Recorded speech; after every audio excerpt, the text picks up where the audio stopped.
Formula One driver fits into a car like a hand into a glove. Let's take a look at exactly what is adjustable to make him safe and comfortable in the car. First, though, let's understand why the driver sits where he does.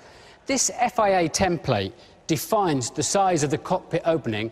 Where the driver's legs pass through the chassis, this template must pass through the bulkheads. A very key regulation is that when operating the pedals, the soles of the driver's feet must be behind the front axle centre line. This is why they don't smash their legs up so much these days.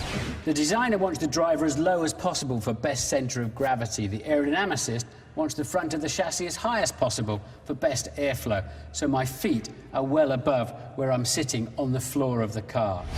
There are two very curious regulations which have survived the decades.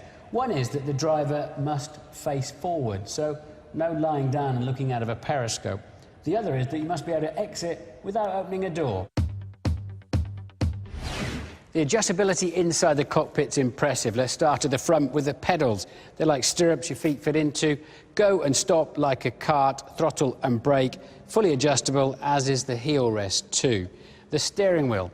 I'm counting 29 switches and dials on here, one of which has 12 functions all by itself. This is Fernando Alonso's. He likes a narrower grip and a little wheel on here to change the differential settings. Compare that with Felipe Massa. He likes a much thicker grip and little chunky dials to change his differential. Inside the cockpit, 6 seat belts, any adjustable length you like. Elbow pads, so you don't bruise this little bone here. Some drivers like a headrest on there to stop the back of the car banging into your crash helmet. Look at this work of art, a Fernando Alonso seat. They start by putting the driver in expanding 2-part foam, and when that's dried, they scan the shape of his body and make this carbon buck. Then they put foam inside to protect the high spots of his bones and to stop him submarining under heavy braking. If this medical light is glowing after a big accident, the medical crew then attach using these 8 seat belts and protecting the driver's neck with a bracket at the back and literally lift him completely out in the seat. This is his lifeline.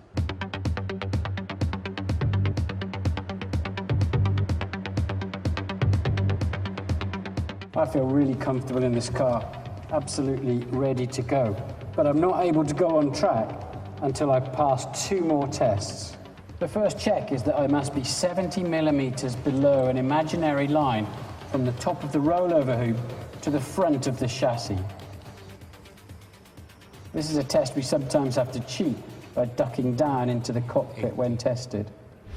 The final legality check before I can go out and enjoy myself is much harder.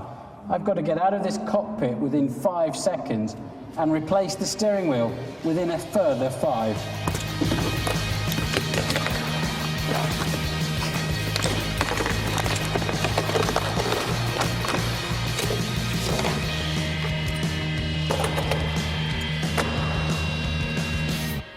How did I do?